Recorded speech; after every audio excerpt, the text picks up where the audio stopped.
The Trump administration has been given the green light to dismantle the Department of Education and lay off all of its employees. This comes as the president gave his own green light for the sale of weapons to NATO, which will be delivered to Ukraine. Natalie Brand has more details from the White House. Russia says Ukrainian drone attacks struck overnight, injuring more than a dozen and damaging buildings. The Financial Times reports Tuesday that President Trump privately encouraged Ukraine to step up deep strikes on Russian territory, even asking President Volodymyr Zelensky if Ukraine could hit Moscow, citing people briefed on the discussions. We are very unhappy, I am, with Russia.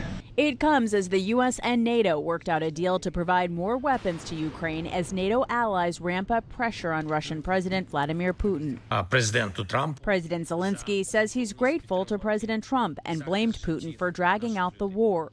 Zelensky says the two leaders spoke following President Trump's announcement that he will impose 100% tariffs on countries that buy Russian goods and oil if a ceasefire deal isn't reached in 50 days. It is very positive that President Trump is taking a strong stance on Russia. On the other hand, 50 days is a very long time if we see that they are killing innocent civilians also every day.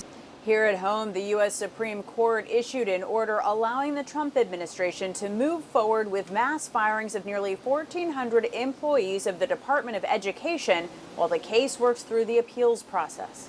The court's liberal justices, in a scathing dissent, said the move permits the government to proceed with dismantling the department, calling the decision indefensible. President Trump on social media called it a victory to parents and students, saying the administration can return the functions of the department back to the states. Natalie Brand, CBS News, the White House.